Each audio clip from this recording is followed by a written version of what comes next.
안녕하세요. 네, 반갑습니다. 새해 복 많이 받으세요. 소리가 적어 너무. 새해 복 많이 받으세요. 네, 그래야 학교 가시지. 네. 자, 저랑은 이제 처음이기 때문에 여러분들이 11월 12월 강의 들으신 분도 있고 오늘 처음 하신 분도 있을 거예요. 아마 이 공인중개사 공부를 처음 하신 분들 한번 손 한번 들어보세요. 대부분이 다 처음 하시는 거네요. 월요일부터 여러분들이 부동산학 개론부터 시작해서 여기까지 쭉 해오셨죠, 지금. 근데 시험 과목을 보니까, 다 끝에가 뭐라고 되어 있던가요? 무슨 법 이렇게 되어 있죠. 부동산학 학개론 그 하나 빼고는 그 학개론만 여러분들이 학문적 성격을 갖고 있고 나머지는 전부 다 그 법이라고 되어 있을 거예요. 그럼 우리가 이제 법 공부하시면서 법이 뭔지 이런 의미는 알고 계시나요? 법 그럼 뭐예요? 자, 그래서 우리가 이제 공법 공부를 하시려면은 맨 처음에 용어부터 조금 알고 시작하셔야 돼요. 그냥 무조건 책을 한다고 되는 게 아니라 용어에 대해서 좀 해석을 하고 그러고 나서 이제 진도를 들어가도록 할게요.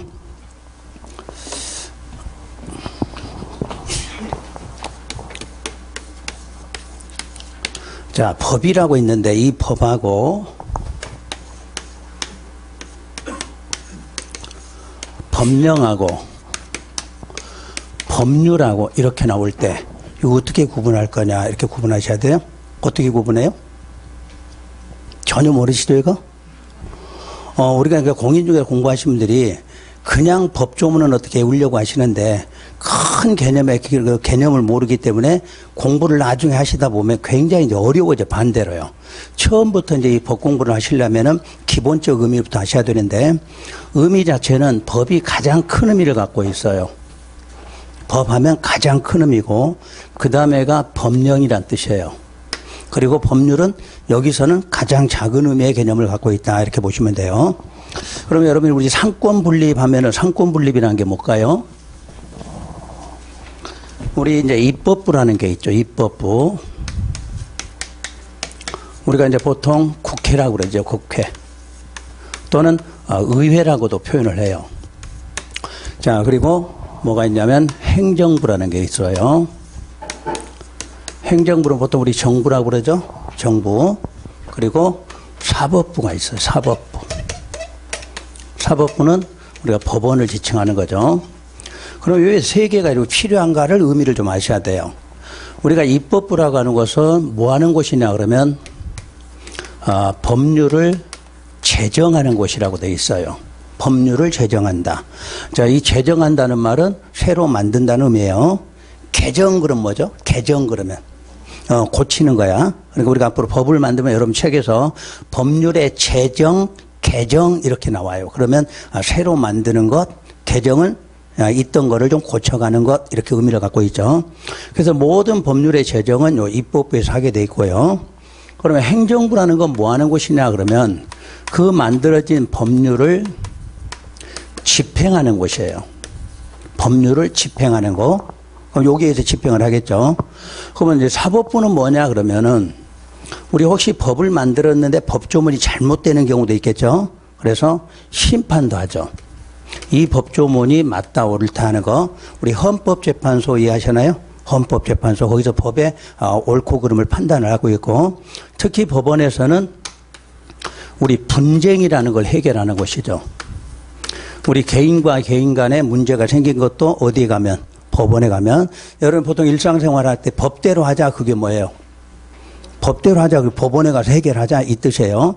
둘 간에는 해결이 안 되니까 법원에 가서 해결하자 그런 걸 법대로 하자 이렇게 말하는 거예요. 분쟁을 해결하지만 법의 질서를 유지할 수 있는 곳이 법원이다 그래요. 그래서 세 개가 서로 견제를 하고 있는 거예요. 자, 문제는 이 입법부에서 법률을 제정할 때는 그 법의 의미가 뭐냐면은 모든 법은요 국민의 권리와 의무에 관한 기본적인 사항을 정하도록 되어 있어요. 아마 여러분들이 권리 의무라는 말이 어디서 많이 쓰시던가요? 그죠? 민법에 가면 무조건 권리, 의무, 권리, 의무 이렇게 나오죠. 근데 민법뿐만 아니라 모든 법률은 국민에 대해서 무엇과 뭐에 대해서 권리와 의무에 관해서 항상 어떤 사항만 기본적 사항만 정하도록 해놨어요. 그러면 이 법을 만들어서 집행하는 쪽에서는 어떻게 해야 되는가? 이 기본적 사항을 갖고 집행을 하다 보니까 부족한 점이 있다는 이야기예요.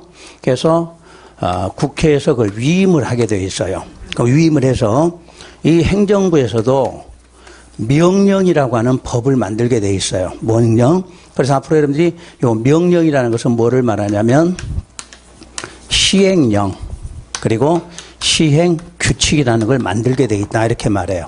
그럼 이런 것들이 위임을 하게 되면 행정부에서는 그 구체적 사항들 이제 여기는 기본적 사항만을 국회에서 만들어주면 집행하는 행정부에서는 구체적 사항을 만들어 놓은 게 자 뭐라고 하냐면 명령이다 이렇게 표현해요. 그래서 명령에는 시행령과 시행규칙이 있다 이렇게 말하고 그러면 시행령이라는 건 누가 만드느냐 그러면 대통령령. 대통령령으로 공포된 법령을 시행령이라고 불러줘요. 그러니까 보통 우리가 국회에서 만든 거는 법률이라고 말하고 법률. 그러고 행정부에서 위임을 받아서 만든 법을 명령이라고 그래요. 명령. 명령 중에는 시행령. 그래서 앞으로 여러분 책에 보면은 영 몇 조 이런 말이 나올 거예요. 그 영 몇 조라는 게 시행령 몇 조란 뜻이에요. 그걸 법률에서 줄여서 영 몇 조. 그럼 영이라는 건 누가 만들었다? 대통령령이에요. 이게 행정부예요. 그러면 다시 대통령 밑에는 누가 있나요? 우리 총리라는 게 총리. 총리도 법령을 만들게 될 때 그거를 시행규칙이라고 그래요. 또 부령이라는 게 있어요. 부령. 여기서 부라는 거는 국토교통부, 외교통상부 이런 부에서 법령을 만들 때 그걸 규칙이라고 그래요. 줄여서 그냥 규칙이라고 그래요. 원래 이름은 시행령, 시행규칙. 시행한다는 말이 뭐예요? 집행한다는 얘기죠. 그래서 시행한다, 집행한다 이런 말을 갖고 있고 그래서 보통 규칙. 그래서 여러분 책에 참고로 한번 아무 페이지나 제가 한번 예를 들어 볼게요. 자, 여러분들 교재 중에서 앞에서 뒤쪽을 봐야 되겠네요. 똑같이 55쪽을 한번 펴보시겠어요? 그 55쪽에 보면 주민의 위반 제한 이렇게 나와 있나요? 그때 양괄호 1번 번호 그 넷째 줄에 보면요. 법 제26조 제1항 이런 말 있나요? 그 법이라는 게 요걸 말해요. 법률. 응? 그래서 여러분 책에 법 몇 조 그 말은 요 법률을 의미하는 거예요.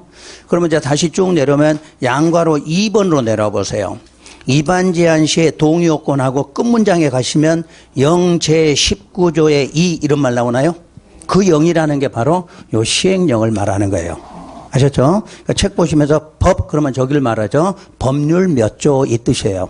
그리고 영 몇 조 그 말은 시행령 몇 조 이렇게 나와요.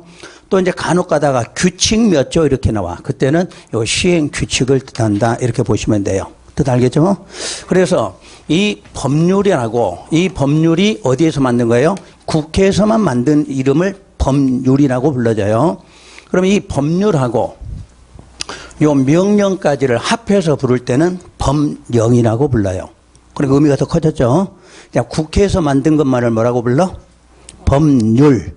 그러면 행정부에서 만든 것까지 합해서 법령 이렇게 말해요. 그 다음에 이제 지방에 오면 지방의회라는 게 있죠.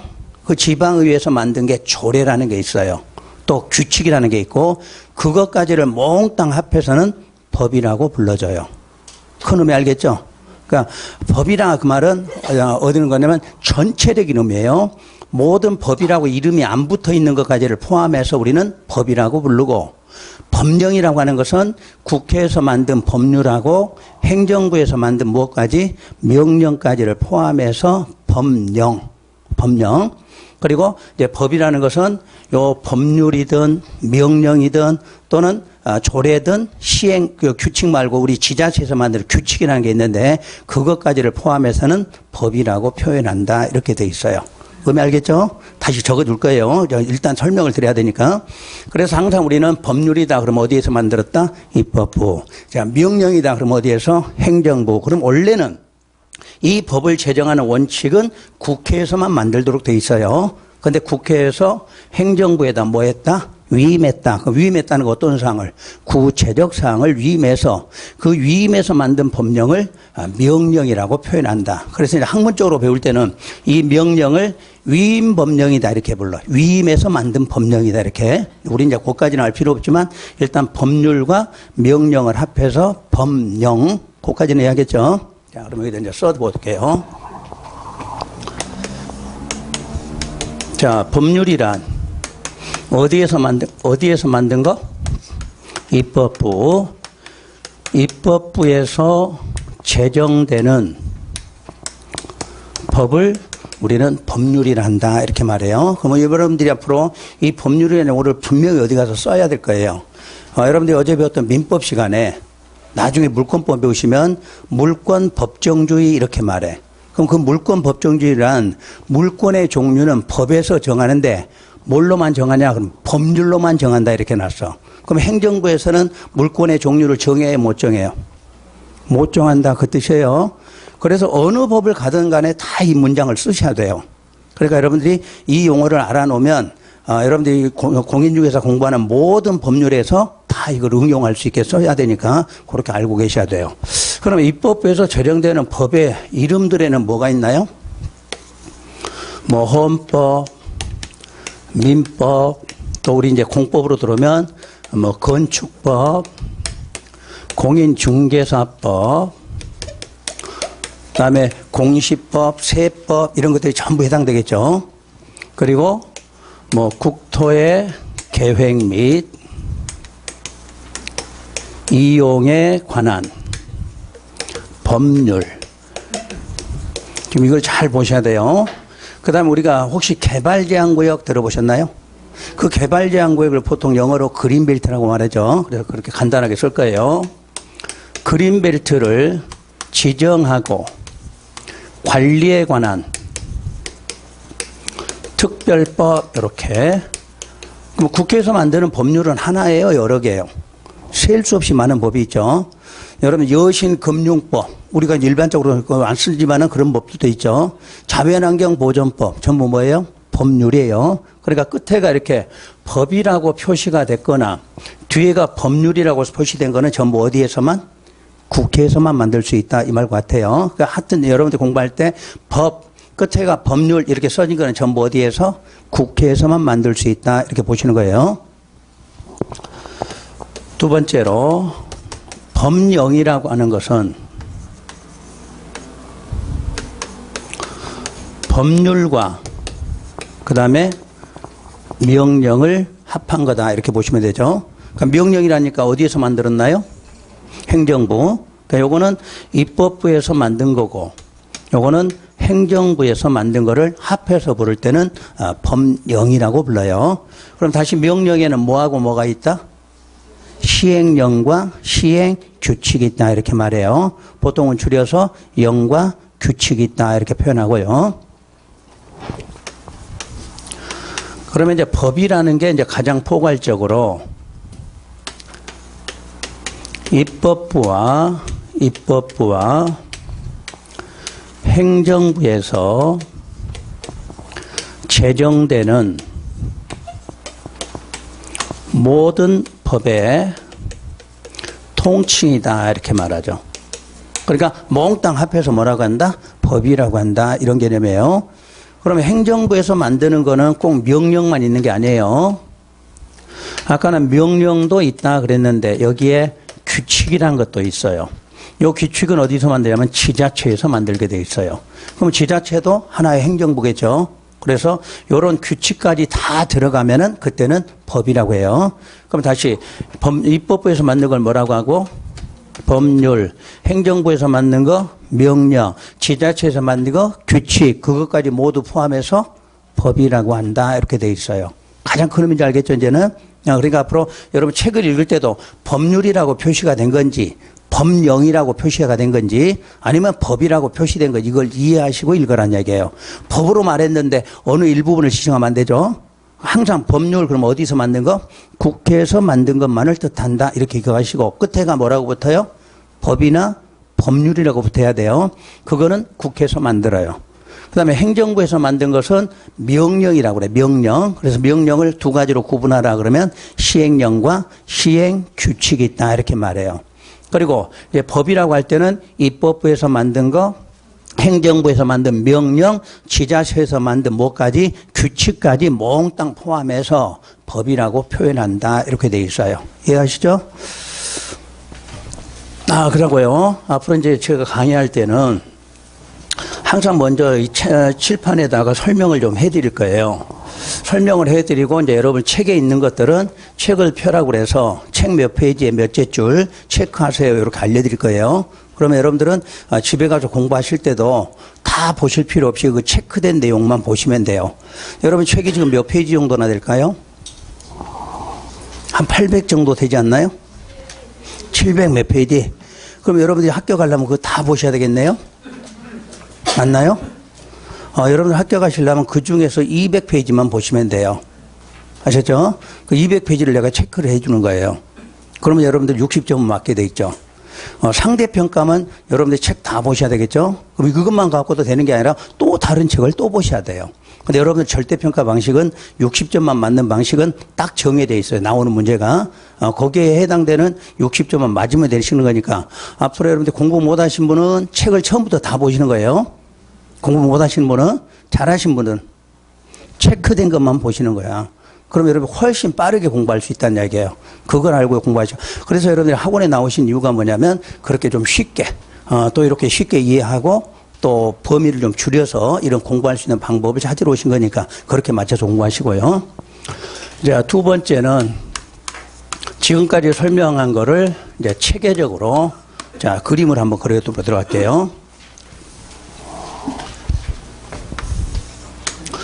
자, 법은 크게 5개 단계로 구분되어 있어요. 5개 단계로. 그 5개 단계가 이제 뭐가 있냐면요.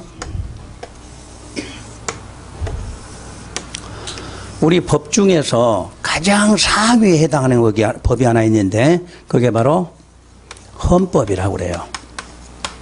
이 헌법은 대한민국 법률 중에서 최상위법이다 이렇게 말하고요. 이 헌법 밑에 있는 것들이 일반적인 법률이에요. 그러니까 같은 법률인데도 헌법이 그중에서 가장 최상위법이고 헌법이 아닌 나머지 법률은 헌법에 의해서 만들어진 하위법이다 이렇게 보시면 돼요. 다시 이제 법률에 의해서 만들어진 게 명령이 되는 거죠. 아까 명령은 행정부에서 만든다고 그랬는데 행정부가 독자적으로 만드는 건 아니고 뭐에 의해서? 법률에 의해서 위임해 준 거지. 위임해 준 거에 대해서만 구체적으로 정하라 이렇게 된 거예요. 예를 들어 국회의원들이 행정부에서 일어나는 일을 다 알 수 있나요? 모르죠. 뭐 국회의원이 목에 힘은 들어가 있지만 무슨 날짜까지 뭐 이렇게 정하지는 않겠죠. 자, 무슨 업무 처리하는데 며칠이 필요하다는 걸 국회의원이 정하는 게 아니라 어디에서? 행정부에서 세부적으로 정한다 그런 뜻이에요. 그래서 명령이 있고 명령을 아까 구분하면 뭐하고 뭐로 구분해 줬죠? 시행령과 시행규칙이라고 표현했었죠. 그리고 이 명령 밑에가 조례라 그래요. 조례. 그리고 마지막이 규칙이라고 그래요. 이게 전부 합해서 이게 법이 되는 거죠. 그러면 이 헌법이라는 건 개수가 많아요? 한 개예요? 딱 한 개밖에 없는 거예요. 헌법이라는 건. 그래서 유일무이한 법이다 이렇게 말해요. 오로지 한 개지 두 개 될 수 없는 법률. 그럼 이 헌법이라는 것은 국가가 형성이 되려면 항상 뭐부터? 헌법부터 만드는 거죠. 헌법 없는 나라는 없어요. 국가 그러면 뭐가 있어야 돼? 헌법. 그럼 헌법에 의해서 나머지 법률들이 만들어진다 이렇게 보시면 돼요. 여러분이 별로 나쁜 나라지만 탈레반 여기도 국가죠. 그럼 뭐 있을까요? 그 나라의 헌법이 있는 거예요. 북한의 헌법이 있나요? 북한도 참 나라니까 거기 헌법이 있는 거예요. 그러니까 국가라는 것은 무조건 뭐를 갖고 있어야 돼? 헌법이라는 걸 갖고 있어야 돼. 그 헌법이 만들어진 다음에 나머지 법률이 만들어진다 이렇게 보시는 거예요. 그럼 법률의 개수는 무한되겠죠. 국회의원들이 만들고 없어지고 만들고 계속 반복하는 거니까요. 그래서 이 헌법이든 법률이든 요건 어디서만 만든다요? 국회. 그 국회를 보통 우리는 이제 의회라고 표현해요. 의회에서만이 제정할 수 있다 이렇게 말해요. 그러니까 끝에가 법률 이런 거는 무조건 어디에서만? 국회에서만 만들 수 있는 거예요. 그러면 이제 법률 밑에 명령해서 이제 시행령이라는 게 아까 무슨 영으로? 대통령령으로. 대통령령으로 공포된 법령의 이름을 시행령이다 이렇게 부르고, 시행규칙은 총리령 또는 부령을 말한다. 그러면 이게 전체적으로 볼 때는 행정부는 거죠. 그래서 이 의회에서 행정부에다 뭐 해서 위임해서 만든 법령이다. 그래서 이런 것들을 위임 법령이다 이렇게 표현한다는 얘기예요. 독자적으로 이걸 따로 만드는 게 아니라 뭐에 의해서? 법률에 의해서 만들어지는 거예요. 자, 예를 들어서 건축법이라는 법이 있다. 그럼 건축법은 어디서 만드나요? 국회, 의회에서 만드는 거예요. 맞죠? 그러면 이제 요 건축법을 집행하려면 행정부에서 구체적 사항이 필요하니까 건축법에 뭐를 만들고? 시행령을 만드는 거지. 건축법에 시행령을 만드는 거예요. 누가? 대통령령으로. 그 다음에 다시 건축법의 시행 규칙이라는 걸 만드는데 요게 국토교통부 이렇게 되겠죠. 요런 데서 만드는 법령이란 뜻이에요. 그러니까 모든 법은 공법에는 하나의 법으로 된 게 아니라 법 밑에 뭐가? 시행령, 시행규칙이에요. 그런데 민법은 민법 시행령 이런 말 들어보셨나요? 안 들어보셨지? 그거는 사법이기 때문에 공법에만 이런 게 존재한다 이런 뜻이에요. 이제 공법, 사법을 좀 이따 다시 한번 할 거고. 그래서 이렇게 하나의 법이 있으면 그 법 밑에 시행령, 그 법 밑에 뭐 시행규칙 이렇게 만드는 거를 행정청에서 만들 수 있다 이렇게 말하고요. 그럼 이제 조례라고 하는 것은 뭐냐? 조례는 지방의회죠. 지방의회에서 제정되는 법을 조례라고 부른다 이렇게 놨어요. 그러면 자, 울산광역시라는 지방이 있는데 울산광역시에는 이런 헌법, 법률, 명령까지를 이제 내려왔는데 울산광역시 오니까 그 내용이 잘 안 맞는 경우가 있어. 그죠? 그럴 때는 지방의회, 울산시 의회에서 별도의 법을 하나 제정할 때 그 이름을 뭐라고 한다? 조례라고 한다 그 뜻이에요. 그럼 이제 의회에서 제정이 되니까 지자체에서 해당되는 부분을 또 집행하려면 필요한 게 있는데 그게 무엇이다? 규칙이다 이렇게 말해요. 그럼 현재 여기까지는 항상 의회가 되겠고 요건 뭐예요? 행정부, 의회, 행정부 이렇게 되는 거죠. 그러니까 반드시 법률이라는 것을 일단 어디서 먼저 만들어? 의회에서. 그리고 다음에 행정부. 그럼 지방에 오면 다시 지방의 의회에서 또 만들고 다시 어디에서? 지자체에서 이렇게 만드는 과정이란 뜻이에요. 그래서 아까 우리가 이제 배울 때 요걸 두 개는 합해서 법률이 되는 거죠. 법이니까 이것도 다 법률이에요. 그러면 요거하고 이제 여기까지를 합해서 뭐라고 부르고? 법령이라고 부른다는 뜻이에요. 그럼 이제 헌법부터 시작해서 요 맨 아래까지를 뭐라고 해요? 그렇지. 법이라고 한다는 뜻이에요. 그러니까 법이라는 이름이 안 붙은 것들도 다 합해서 뭐라고 한다? 법이라고 한다. 그러니까 앞으로 끝에가 법이나 이렇게 법률이라고 붙은 것은 그걸 법률이라고 하는 거예요. 그리고 명령까지를 합하지면 법령. 그래서 이제 법령이라는 말은 법하고 요걸 합했다 해서 법령이다 이렇게 부르는 거예요. 그리고 조례나 규칙까지를 포함해서 몽땅 다 부를 때는 법이라고 한다 이렇게 된 거예요. 법의 개념 알겠죠? 자, 그런데 이제 입법부에서는 법을 만든다는데 법의 이름을 보니까요. 끝에가 법이라고 붙은 것도 있고 법률이라고 붙은 것도 있네요. 요거 이해되나요? 국회에서 법 이름을 만들 때 어디에는 법을 쓰고 어디에는 법률이라고 이렇게 해놨는데 왜 이렇게 쓰느냐 그 뜻이에요. 입법부에서는 법의 이름을 정할 때 어디에는 끝에가 법이라고 쓰는 것도 있고 어디에는 법률이라고 쓰는 것도 있다 이렇게 구분하고 있죠. 지금 보여줘요. 지금 다 법 했는데 여기는 법률 이렇게 돼 있나요? 그러면 어떻게 이제 법의 이름을 정하냐면요. 우리 이제 국어에서 명사가 나와. 명사 뒤에는 법이라고 붙여요. 명사 뒤에는. 그 명사가 아닌 거는 법률이라고 한다 그 뜻이에요. 이해되셨나요? 앞으로 책 읽다 보면 무슨 법률, 무슨 법 이렇게 끝날 때 앞에 이름이 명사의 형태로 끝날 때는 뒤에가 법, 명사가 아닐 때는 법률 그래요. 근데 명사가 아닐 때 주로 나오는 용어들이 있는데 그 용어가 뭐뭐에 관한, 뭐뭐에 의한 이렇게 서술적으로 이렇게 끝나면 뒤에가 법률이 된다 이런 뜻이에요.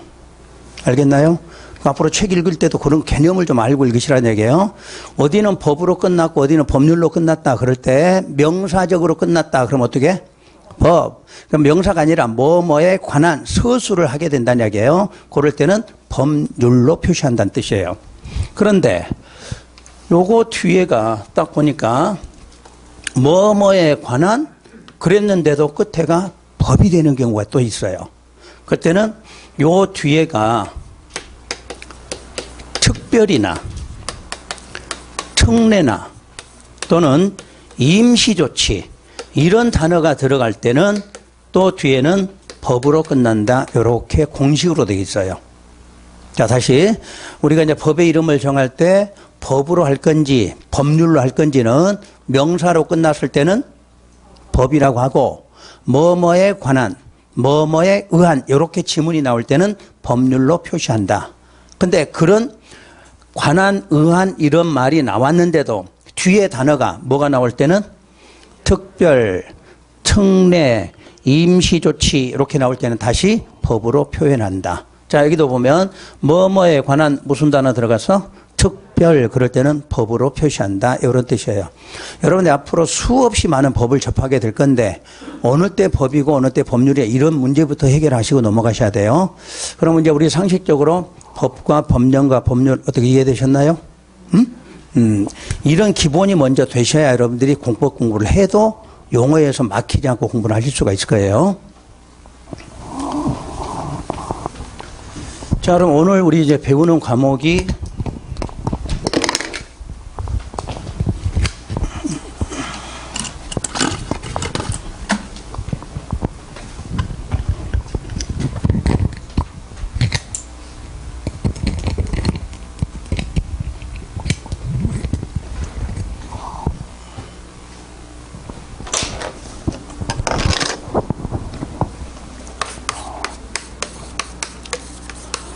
자, 부동산 공법이라고 되어 있어요.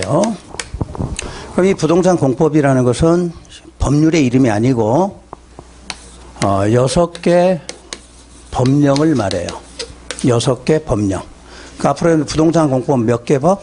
6개 법을 배우는 과정이라는 얘기예요. 그런데 6개 법이에요? 6개 법령이에요? 6개 법령이에요. 그럼 여러분들은 총 18개 법을 배우는 거예요. 18개. 하나의 법에는 시행령과 시행규칙까지 포함해서 3개가 되는 거죠. 그러면 6개니까 18개를 배우는 거예요. 그래서 여러분들 부동산 공부가 어렵다 하는 이유가 이게 범위가 굉장히 많다 그 뜻이에요. 범위가 많기 때문에 여러분 시험 공부하니까 어렵다 이렇게 말하죠. 그래서 부동산 공법은 6개 법인데 또 이것도 개념이 또 있어요. 원래 학문적으로는 토지공법이라는 게 있어요. 토지공법. 이 토지공법에는 수백 개의 법이 있어요. 그 중에서 6개만 뽑아서 공인중개사 시험에서 이름을 뭐로 정했다? 부동산 공법으로 정한 거예요. 혹시 여러분 주택관리사라고 들어봤나요? 그러면 주택관리사도 이 공법이 들어가 있어요. 공법이. 그때는 몇 개를 뽑아서 부동산 관계법규라고 이름을 짓는 거예요.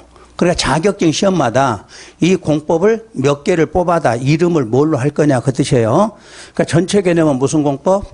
토지공법인데 그 토지공법 중에서 자격증 시험마다 필요한 법을 뽑아내겠죠. 그때 공인중개사는 6개를 뽑아서 이름을 뭐로 정했다? 부동산 공법이라고 이름을 정한 거예요. 뜻 이해되셨나요? 생각 없이 부동산 공법, 부동산 이러시면 안 돼. 원래는 무슨 공법? 토지공법이야. 토지공법. 토지공법에는 학문적으로 법률의 이름이 한 300개가 넘는 법이 있는 거예요. 그중에서 공인중개사 시험은 몇 개를? 6개를 뽑아서 이름을 뭐로 정했어? 부동산 공법이라고 정한 거예요. 그러면 주택관리사는 이 공법 중에 몇 개를 뽑아서 부동산 관계 법규라고 정한 거예요. 이해가 되셨나요? 그럼 감정평가사도 마찬가지죠. 여기에 있는 이름 몇 개 뽑아서 뭐라고 정한다. 이런 식으로 된 거예요. 그러니까 여러분들이 과목 이름부터 이해를 하셔야 돼요. 무조건 뭐 부동산 공법 이러지 말고. 자, 원래는 큰 개념으로 뭐다? 토지공법. 토지공법에는 수백 개 법이 있는데 공인중개사는 그중에 몇 개만 6개만 뽑아다가 이름을 뭐로 정했다? 부동산 공법으로 정한 거예요. 그러니까 이게 더 큰 의미를 갖고 있는 거죠. 또 여기서. 그러면 이제 해석을 하는 거죠. 부동산이란 뭐하고 뭐예요? 토지를 말하죠. 토지와 그 정착물이라고 말하는데 앞으로 이제 공법 시간에는 그 정착물은 그냥 건물로 이해하시면 될 거예요. 근데 정착물에 관해서는 시험 문제는 부동산학 개론에서는 따로 출제를 해요. 근데 공법 시간에는 출제를 안 하기 때문에 그냥 토지와 건물이다 이렇게 이해하시고, 여러분 부동산학 개론에 가면 첫 시간에 배우겠죠. 뭐 종속 정착물, 독립 정착물 이렇게 따로 배워요. 민법에 가도 따로 배울 거고. 그러니까 1차 과목에서는 정착물이라는 걸 자세하게 배우고 그게 시험 문제가 나와요. 그런데 이제 공법은 그 뒤에 과목이기 때문에 그냥 토지와 건물로만 이해하시면 돼요. 그러면 이제 토지와 건물에 관한 법이란 이야기예요. 토지와 건물에 관한 법. 그럼 토지와 건물에 관한 법인데 앞에가 뭐라고 돼 있다?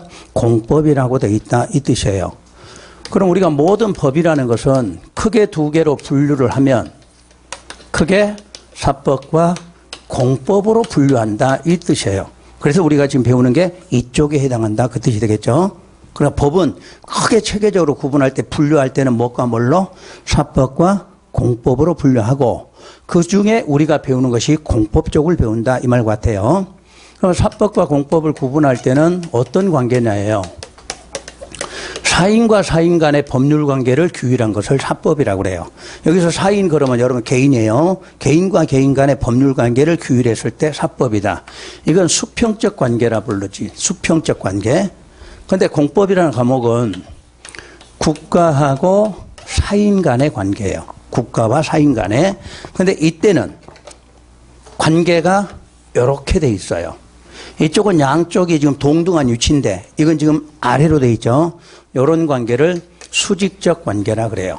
그러니까 공법은 항상 국가와 누가? 우리 사인 간의 수직적 관계예요. 그 수직적이라는 걸 앞으로 여러분들은 이렇게 이해하시면 되죠. 일방적이고 강제적인 관계예요. 일방적이고 강제적 관계. 그러니까 국가가 우리한테 할 때 뭐 이렇게 한다 이렇게 물어보는 게 아니고 너 이렇게 해라 하고 나오는 법이 뭐다? 공법이라 그런 뜻이에요. 그래서 항상 수평적, 수직적. 근데 우리 시험은 이런 거 내는 건 아니고 그런 관계라고 알고 계시면 되고 오늘부터 기억할 단어는 요걸 기억하셔야 돼요. 공법은 누구한테? 국가가 우리 사인들한테 어떻게 하는 법? 일방적이고 강제적으로 하는 법이다. 이렇게 이해하셔야 돼요. 그럼 왜 이렇게 만들었느냐? 이 사법은 사익을 우선하기 위해서 만든 거고 여기는 공익을 우선하기 위해서 만든 거예요. 그러니까 개인이 아니라 공공의 이익을 우선한다 이런 뜻이 되겠죠. 그래서 그 공익을 우선한다는 게 공공복리의 증진이다 이렇게 표현을 해요. 그래서 앞으로 여러분들이 공법에는 모든 법조문에 들어가면 요 지문이 반드시 나와야 돼요. 공법이라는 조문은 뭐를 증진? 공공복리 증진하는 게 최종 목적이에요.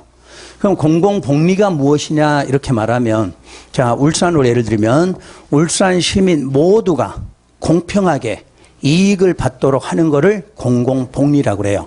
그러면 공평하게 서로 이익을 받도록 하기 위해서 국가가 어떻게 해야 돼? 일방적이고 강제적으로 할 수밖에 없다. 이렇게 해석하시면 돼요. 자 예를 들어서 지금 울산광역시에서 여기 신도시 개발하려고 그래요. 신도시. 그럼 신도시 개발하면 지가가 상승하나요? 하락하나요? 지가가 상승하죠. 그럼 지가 상승하면 우리 대한민국 사람이 잘하는 게 뭐예요? 제일 잘하는 게 이거죠. 어디 가격 올라간다, 아파트가 올라간다 그러면 누가 말 안 해줘도 제일 먼저 가서 투기한단 말이에요. 그러면 이렇게 투기하면 누구만 이익 보나요? 요 사람만 이익을 보는 거고 반대로 이익을 봤다는 건 한쪽에서는 손해를 보게 돼 있다 이 뜻이에요. 그럼 국가가 이렇게 놔두면 안 되니까 이 신도시 만드는 땅에다가 먼저 토지거래 허가 구역이라고 하는 걸 지정을 하면 돼요. 그러면 내가 내 토지를 갖고 있더라도 거래할 때마다 행정청으로부터 뭐를 허가를 받아야만 거래가 이루어지는 거죠. 그렇게 해서 투기를 뭐한다? 막을 수 있게 된다. 이렇게 표현하는 거예요. 그래서 이렇게 하기 위해서 국가가 우리 국민들한테 어떻게 일방적이고 강제적으로 그 하는 이유가 뭐를 증진? 공공복리를 증진하기 위한 것이다. 그 뜻이에요. 자, 그러면 해당되는 법률에는 사법에 대표적인 게 뭐가 있을까요? 민법이죠. 그리고 뭐 상법 등이 있다 이렇게 말하는데 앞으로 여러분들이 신경 쓰셔야 될 법률이 민법이에요. 왜 민법이냐면 우리가 아까 법의 체계를 보면 헌법이 제일 먼저 만들어진 거죠. 그리고 만들어진 게 민법이에요. 그래서 우리 일상생활에 민법 없이는 생활할 수 없게끔 되어 있기 때문에 우리가 민법을 많이 배우셔야 돼요. 그러니까 민법을 알게 되면 다른 법률 공부하는 것도 훨씬 쉬워질 거예요. 그래서 아마 민법을 여러분들이 잘하면 공법 시간에도 훨씬 쉬워질 거고 반대로 공법을 잘하면 1차 과목도 잘할 수 있게 된다. 이렇게 보시면 돼요. 여러분 부동산학 개론도 공법 문제 나와요, 안 나와요? 나오죠. 공법 문제가 많이 나올 때는 4문제씩, 5문제씩 나와요. 근데 부동산학 개론을 배워갖고는 공법은 써먹을 수는 없어요. 근데 이 법률을 배우면 학문적인 개념을 써먹을 수가 있는 거예요. 그래서 공법에서 배우는 용어는 분명히 여러분들 부동산학 개론에서 나중에 다 나오게 되니까 그것도 역시 연관시켜 주시고 그리고 이제 민법을 알면 우리 생활하는 게 훨씬 편해져요. 오늘 여러분 학원에 오실 때도 민법 적용 받았을까요? 안 받았을까요? 민법 적용 받고 오셨어. 여러분 버스 타고 오신 분들 버스 탈 때 어떻게 왔어요? 그냥 공짜로 타고 왔나요? 카드 찍었죠? 그 계약이야. 그게 계약. 민법상 계약. 나는 돈 낼 테니까 너는 내 목적지까지 데려다 줄 의무가 생겼다. 이렇게 말한 거지. 여러분 식당에 가도 계약이죠? 밥 먹으려면 어떻게 해야 돼요? 돈 낼 거고. 그럼 거기서 돈 내니까 밥 주는 거죠. 그 계약이야. 계약. 그럼 내가 돈 내는데 밥 안 주면 어떻게 해요? 손해배상 청구하는 거죠. 그게 전부 민법의 개념이에요. 그러니까 우리는 일상생활에 민법 없이는 생활할 수가 없어요. 또 공법 없이도 생활할 수가 없지. 근데 그동안에는 몰랐으니까 그냥 산 거고 알았을 때부터는 민법 적용, 공법 적용 다 되고 있다. 이렇게 보시면 돼요. 그럼 이제 공법을 만든 목적에는 어떤 법들이 공법이냐 그러면 헌법이라고 그래요. 헌법이 대표적인 공법이고요. 그리고 우리 이제 공법 시간에는 요 행정법이라는 법률을 자주 언급할 거예요. 행정법. 이 행정법의 기본 원리를 모르면 공법을 할 수가 없게 돼 있어요. 그러니까 우리 이제 기본서 같은 데는 행정법의 책을 갖다 넣어놓을 수가 없으니까 따로 넣어놓지 않고 그냥 구성상 만들어 가지만 여러분 실제 공부하실 때는 행정법의 기본적인 내용을 알았을 때 공부하는 게 훨씬 쉬워진다 이런 뜻이에요. 그래서 오늘 여러분들 공부하실 때는 오늘은 기본서 하나도 안 들어갈 거예요. 오늘은 여기 건데 다음 주부터 공법을 하려면 어떤 거를 알아와야 공법을 할 건가. 여러분 공법 책 맨 처음에 가서 시작하면 여러분들 못 따라와요. 못 따라와요. 용어 자체가 안 되니까. 뭐 비구속적 계획이다. 이게 무슨 소리야? 이렇게 알 수가 없거든. 근데 그게 행정법에 있는 내용을 알았을 때 이 문제를 해결할 수가 있다. 이렇게 된 거예요. 그래서 오늘 그걸 배울 거예요. 자, 그리고 이제 형법 같은 것도 해당되겠죠. 근데 우리는 일단 오늘은 공법이다 그러면 무슨 법과 관련돼 있다? 행정법. 요 단어만 기억하시면 돼. 행정법이라는 거. 자, 요게 법의 가장 기본은 우리는 부동산 공법이라는 것은 토지와 뭐에 관한 거? 건물에 관한 법 중에 뭐에 해당한다? 공법에 해당하는 거예요. 그러면 공법하고 사법이 뭐냐? 그러면 누구와의 관계냐? 그 뜻이에요. 자, 사인과 사인 간의 법률 관계를 수평적으로 규율했다 하는 것을 사법이라고 국가와 우리 사인 간의 수직적 관계로 그 수직적인 우리 국민들은 뭐 해달라 이렇게 할 수가 없는 거죠.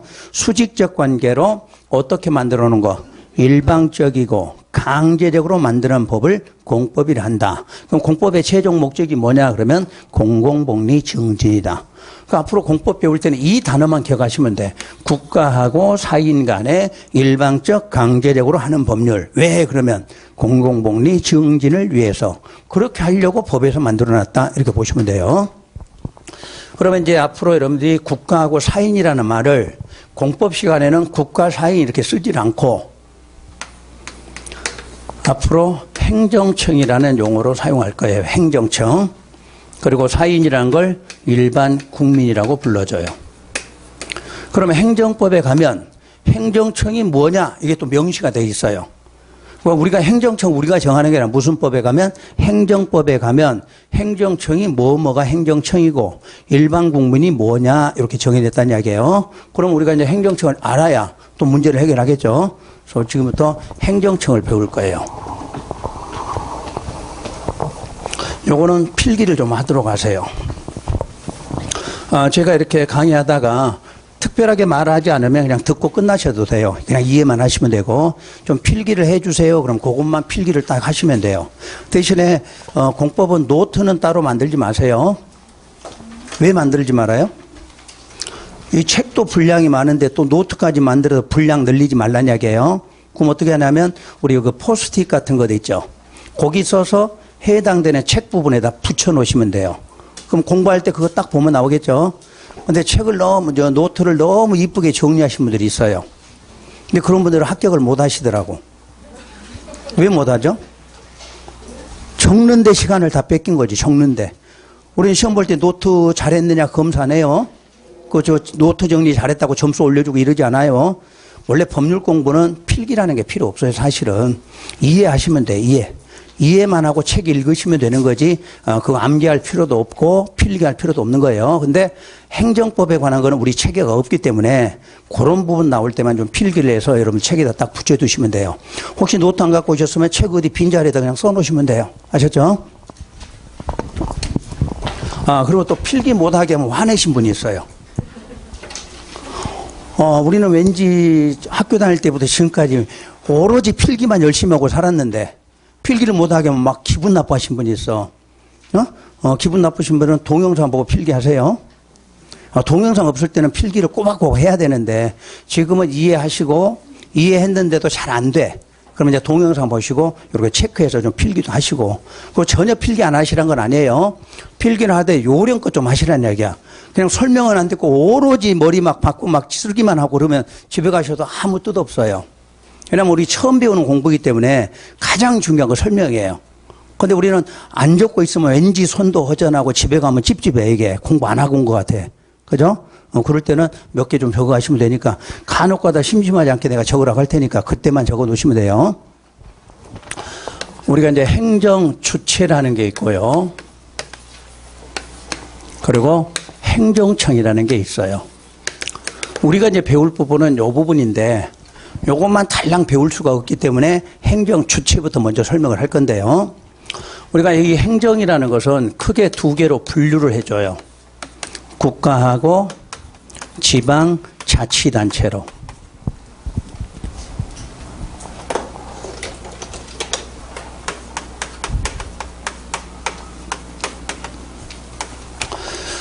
만약에 이해 안 되실 때는 그냥 중앙지방 그러면 돼요. 중앙지방. 또는 지방을 우리가 이렇게 지자체라는 말도 쓰기도 하죠. 응? 지자체라는 게 요거의 줄임말로 쓰는 거예요. 그러니까 이해 안 되면 국가, 지방이 있다 이렇게 하고요. 우리가 국가라고 할 때 이 국가는 누가 대신을 하냐면 중앙행정기관으로 표시가 돼요. 중앙행정기관으로. 그럼 중앙행정기관이 또 뭐냐? 이 중앙행정기관이라는 건요. 우선 무슨 부라는 게 있죠. 응? 국토교통부, 외교통상부, 농림축산식품부, 해양수산부 이런 그 부가 중앙행정기관이에요. 또 무슨 청이라고 하는 것도 중앙행정기관이에요. 혹시 청은 우리 이제 과정에 필요한 것 산림청이 필요하겠죠. 산림에 관한 중앙행정기관 그러면 산림청이에요. 그 산림청도 뭐에 해당돼? 중앙행정기관이에요. 또 청자 들어가는 게 많이 있죠. 뭐 있나요? 검찰청, 경찰청, 국세청, 관세청 이런 것도 전부 중앙행정기관에 속해요. 그리고 마지막으로 무슨 처 이런 거 있죠. 공수처 이런 거, 법제처, 자 국가보훈처 이런 것도 중앙행정기관이에요. 그런데 이제 이거는 우리 시험에는 전혀 상관없죠. 처라는 건. 청은 산림청 하나만 기억하시면 돼요. 산림청. 그 다음에 이 부는 세 가지만 기억하시면 돼요. 국토교통부, 해양수산부, 농림축산식품부. 그것만 우리 공법 시간에 필요할 거예요. 요거를 다 합해서 뭐라고 부르냐면 중앙행정기관이라고 불러요. 그러니까 여러분 책에 앞으로 중앙행정기관 그러면 요걸 떠올리시면 되는 거죠. 자, 지방에는요, 광역자치단체가 있고, 기초자치단체라는 게 있어요. 광역과 기초자치단체. 아시는 분도 많아, 이거. 기본을 알고 있죠? 근데 또 공부할 때 또 물으면 또 대답을 못 하시는 분이 많아요, 또 반대로. 광역자치단체는요, 시나 도를 광역자치단체라고 그래요. 시나 도. 기초자치단체는 시, 군, 구를 말하죠. 시, 군, 구. 자, 이때 이제 구분할게요. 이 도 앞에 있는 시는 어디를 말하냐면 특별시나 광역시를 말하는 거예요. 시도 그럴 때 그 도 앞에 시는 특별시나 광역시예요. 그 다음에 군 앞에가 시가 또 있네요. 이거는 일반시죠. 특별시나 광역시가 아닌 거. 자, 옆에 양산시 뭐 이런 것들은 일반시.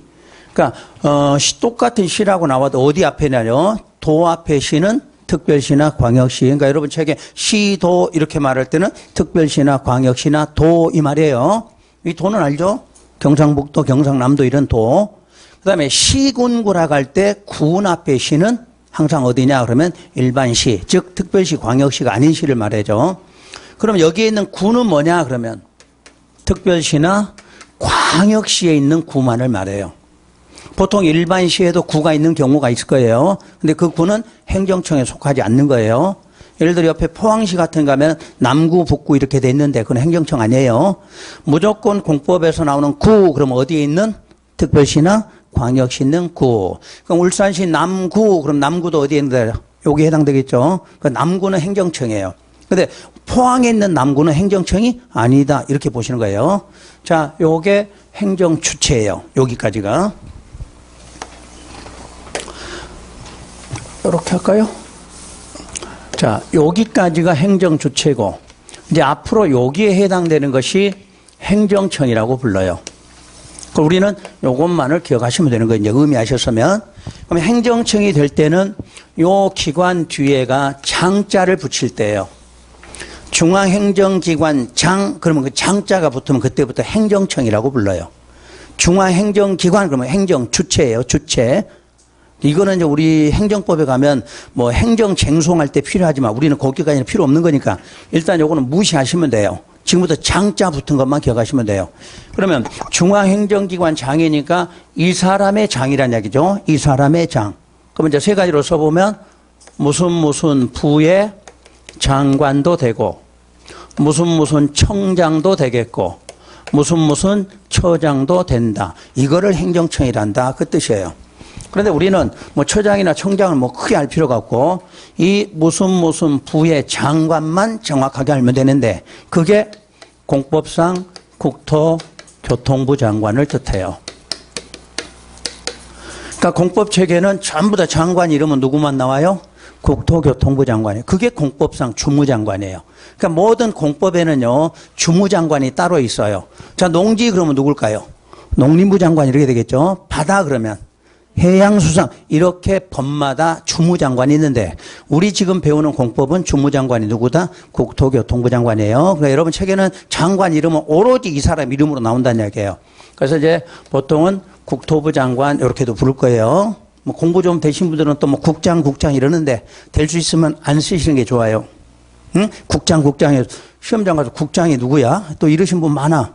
그래서 처음부터 너무 단어를 줄여 쓰는 거는 안 하신 게 좋아요. 뭐 암기하는데 막 첫 글자 따서 외우신 분 있죠? 어? 첫 글자 따서 외우신 분. 그 열심히 외우는데 시험장 가서 아무것도 못 풀어먹을 수가 없어요. 그러니까 될 수 있으면 처음부터 습관을 그냥 있는 그대로 공부하시는 게 가장 좋아요. 이 법률 공부하실 때는 줄이거나 이러지 마시고 있는 그대로 읽는 습관을 자꾸 하시면 여러분들 오히려 빨리 이해가 되실 거예요. 자, 그래서 앞으로 국토부 장관을 이 공법상의 주무장관이라고 하고요. 그럼 광역자치단체에도 장이라는 게 있겠네요. 광역자치단체 장. 그 장은 바로 시도지사라 부르죠. 시도지사. 그럼 이 시도지사가 또 풀어서 말하면 몇 명이 될 거냐 이렇게 말하겠죠. 도지사 앞에 시니까 어떤 시죠? 특별시장, 그리고 광역시장, 그리고요 도지사라고 말해요. 그럼 우리가 이제 일반적으로 지금까지 공부하실 때는 이걸 시도지사라고 불렀는데, 우리 지방자치법이라는 법률에 가면요, 요 특별자를 쓰는 게 두 개가 더 있어요. 특별자 쓰는 게 특별자치시장, 특별자치도지사라고 말하는 게 있는데, 요게 누구냐면 세종시와 제주도를 말해요. 세종시, 제주도. 그러니까 우리가 여러분 책에는 세종시라는 용어 자체는 없어요. 세종시 대신에 특별자치시장, 특별자치시 이렇게 나오는 거예요. 제주도 이렇게 안 하고 특별자치도, 특별자치도지사 이렇게 말해요. 그러니까 앞으로 여러분 책 읽을 때 특별자치시 그럼 어디야? 세종시, 특별자치도, 제주도구나 이렇게 알아두셔야 돼. 그러니까 법률 용어는 그렇게 안 돼 있으니까 이렇게 공부하시는 얘기예요. 그러면 당연히 앞으로는 이 특별자가 붙으면 세 사람이라는 걸 생각하셔야 돼요. 특별 그러면 누구를 말해? 서울특별시장, 세종시, 제주도 세 개를 말한다 이렇게 이해하셔야 돼요. 그러니까 법률에는 없지만 여러분들이 쉽게 이해하려면 특별 그러면 서울특별시장, 세종시장, 제주도지사 이거 세 명을 특별이라고 하구나 이렇게 알아두시면 공부할 때 좀 편하실 거예요. 자, 여러분들 책을 펴면 모든 행정청이 그렇게 표시가 돼요. 자, 하나 예를 들어 볼게요. 여러분 책의 몇 페이지를 한번 보시냐면 48쪽 한번 펴볼까요? 내가 편 게 48쪽이네요. 48쪽에 보시면 3절이라고 나와 있나요? 3절 찾았나요? 그 3절 밑에 입안권자라고 보이나요?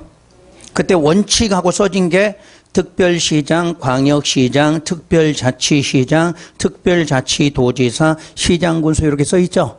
그때 앞으로 특별자치시장 그러면 이제 안 읽어도 뜻 아셔야 돼요. 특별자 하나 들어가면 세 개가 내리 나오는구나 이렇게 공부하시면 돼. 그러면 굳이 이렇게 이제 앞으로 읽지 않아도 여러분 훨씬 쉽게 공부하는 방법이에요. 특별하면 몇 사람? 세 사람 이렇게 하고 아예 이해하시고. 자, 그러면 이제 요거를 시도지사라 이렇게 표현하고요. 그러면 기초자치단체에도 장이라는 게 있겠네요. 기초자치단체 장. 그럼 여기서 기초자치단체 장은 시장, 군수, 구청장을 뜻하죠. 시장, 군수, 구청장. 그러면 이 말은 이 세 사람은 서로 직급이 뭐예요? 같은 직급이라는 이야기고, 요거는 좀 직급이 같다 그 말 같아요. 그럼 이제 하나씩 끊어서 해볼게요. 요 서울특별시장의 하급기관 그러면 누굴까요? 서울특별시 하급기관. 바로 구청장이란 뜻이에요.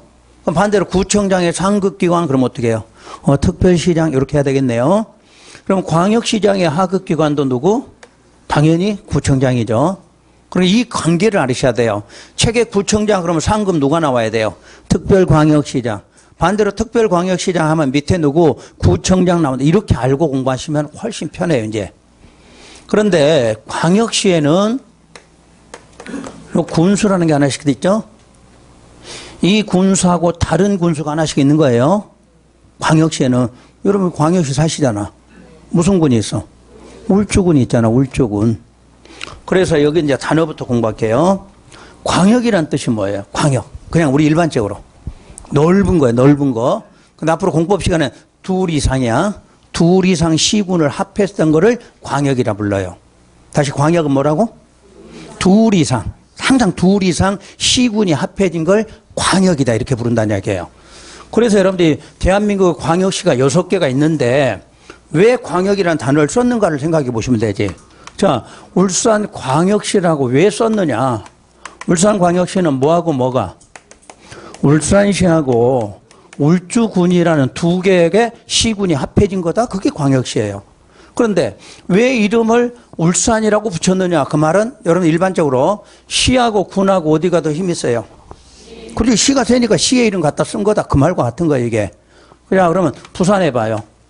부산광역시 그러면 뭐예요? 부산시하고 기장군이잖아. 기장군. 그러니까 이 용어를 만들 때 통일을 해놓은 거야. 광역이라는 말은 둘 이상의 뭐를 시군을 합한 용어를 광역이라 하자 이렇게 붙인 거예요. 그럼 이때도 부산이라는 이름을 쓴 이유는 군보다는 시의 이름을 쓴다 이 말과 같은 거예요. 자, 그러면 대구광역시는 대구시죠. 또 그렇지, 달성군이에요. 달성군 이런 게. 그럼 세 개 다시 할까요? 또 인천은 어떻게 될까요? 인천에다가 두 개가 들어가. 강화군, 옹진군. 그래서 엄청 큰 도시가 된 거예요. 그 다음에 광주는 어떻게 될까요? 시험은 안 나오죠? 시험은 안 나오지만 그래도 한번 참고는 우리나라 사람들이니까 알고 있어야지. 광주시에다가 광산군이에요. 광산군. 근데 지금은 구로 이름을 바꿨어. 처음에 합할 때는 광산군인데 지금은 구로 이름을 바꾸는 거예요. 마지막에 대전이죠. 대전시, 그러고 유성군. 그래서 지금 유성구로 돼 있을 거예요. 이렇게 된 거예요. 이게 대한민국 6개 광역시예요. 그러니까 앞으로 공법 시간에 광역하면 광역으로 개념만 안 쓰는 거. 몇 이상, 둘 이상 시군 이걸 떠올리면 문제가 풀어져요. 좀 이따 광역도시계획, 광역계획 이렇게 나올 거 아니에요. 그런 단어는 무조건 몇 이상, 둘 이상을 합한 개념이란 뜻이에요. 그렇게 해서 광역시에는 군수가 있다 공부하시고요.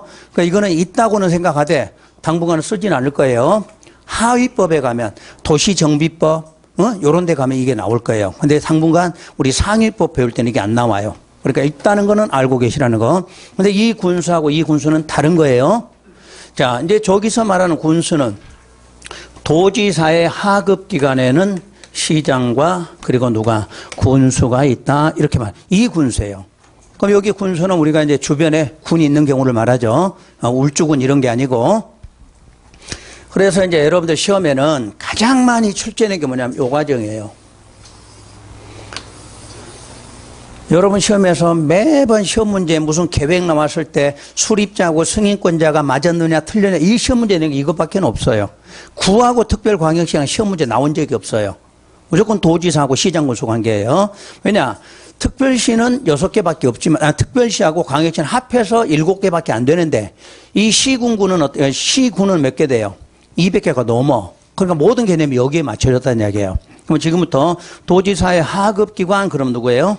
시장과 군수예요. 그럼 시장, 군수, 그러면 상급기관, 도지사. 이것만 머릿속에 있어하면 여러분 문제 풀 수 있는 거예요.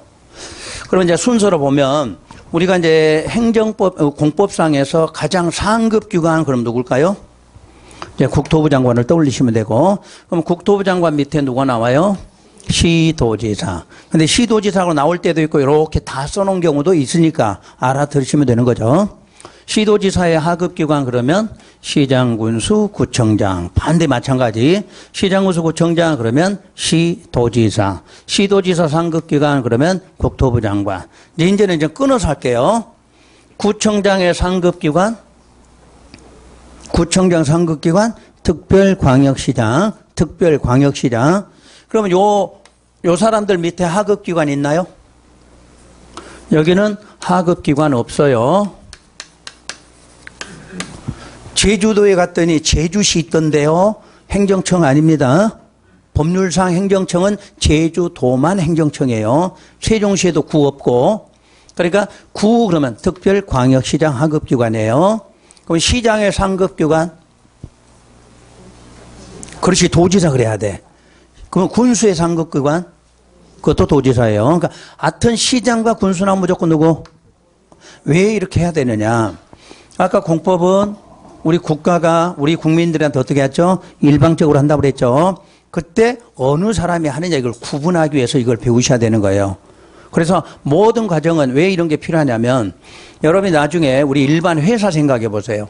우리 일반 회사에서 말단 직원이 무슨 기획을 하나 세운다고 자기가 막 바로 실행하나요? 아니면 위에 단계 가서 결제받나요?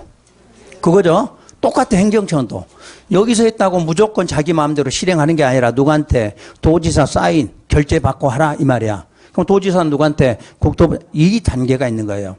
그러니까 이 과정을 항상 묻는 게 앞에가 시장 군수 나오면 뒤에는 도지사가 반드시 나와 있어야 돼. 아셨죠? 시도지사 나오면 뒤에 누구 나와야 돼? 국토부 장관 이런 식으로 절차가 있다는 이야기예요. 그 절차를 배우기 위해서 이 과정을 배우는 거예요. 이제 아셨나? 그러면 이때 이제 이렇게 되는데 모든 시장과 군수는 도지사한테 그 결재를 받는 거예요. 근데 이 시장 중에는 대도시의 시장이라는 게 있고 특례시장이라는 게 있어요. 그러면 시장 중에서 결제를 안 받아도 되는 사람은 이 사람이라는 얘기예요. 왜냐하면 이 대도시는 인구가 50만 이상의 시를 말해요. 50만 이상의 시를 대도시라고 부르고 거기에 시장을 대도시 시장이다. 그럼 이 사람들은 규모가 크니까 도지사 결제 안 받고 한다. 이 독립권을 주겠다는 이야기예요. 여기는. 그 다음에 이제 작년 6월에 신설된 게 특례시인데 인구가 100만. 100만 이상의 시에 대해서는 특례시라고 그래서 도지사급과 같은 급이 되는 거예요. 이게 순서가. 그러니까 보통은 시장 그러면 다 포함하는 거예요. 근데 여러분 책에 대도시의 시장, 그 말, 시장 중에서 어떤 사람? 인구가 50만 이상의 시에 대해서는 도지사 결제 없이 한다. 이 말 같은 거예요. 그럼 현재 이 대도시가 포항 같은 데고 김해시 같은 경우를 말하고 여기는 창원시가 될 거예요. 창원시. 시험에 안 나와? 창원시는? 창원시 이렇게는 안 나와. 왜냐면 전국적 시험에다가 창원시 모르는 사람 많을 건데 그 내지는 않아요. 그러니까 이런 게 나오거든. 시장 중에서 이 사람하고 상관없이 독자적으로 할 수 있는 사람을 말하는구나 이렇게 알아두시면 되는 거예요. 알겠나요? 그래서 여러분들이 이 행정청은 반드시 암기사항이야. 이거는 머릿속에 항상 들어있어야 돼. 조금 이따 여러분 이제 알게 돼. 이것만 알면 여러분 책에 계획이 한 100개 넘게 나올 거예요. 그럼 100개 계획 나오는데 누가 만들었느냐, 누구 승인 이 말 나와. 그때 이것만 있으면 다 풀어낼 수가 있어. 안 외우고도. 그래서 여러분들 이 기초를 배우셔야 되는 거예요. 이거 모르신 분들은 공법 공부할 때마다 머리가 빙빙빙 돌아. 왜? 이 사람 말했는데 왜 이 사람을 말하지? 이때부터 고민하는 거예요. 그러니까 공법은 이 용어가 이해가 되셔야 돼. 이 용어가. 요것만 되면 여러분 공법은 한 30%는 책 읽을 수 있지. 이거 모르면 책을 읽어도 무슨 말을 하는지 알아들을 수가 없는 거예요. 그러니까 우리 첫째는 용어가 가장 중요한데 그중에 오늘 처음으로 중요한 게 요거를 설명했어요. 아까 앞에 법이 뭐다, 법률이 뭐다 이런 걸 몰라도 시험 문제 푸는 데는 아무 지장 없는데 이건 시험하고 직결돼 있어. 이건. 이게 시험을 푸는 요령이 되는 거니까 요거는 반드시 기억하셔야 돼요. 그래서 요거는 다음 주에 숙제예요. 숙제는 왜 내준 거예요? 검사하려고 내주는 거야. 검사하려고. 그럼 다음 주에는 내가 이제 물어볼 거야. 한 사람씩. 여러분 학교 다닐 때 물어봤지.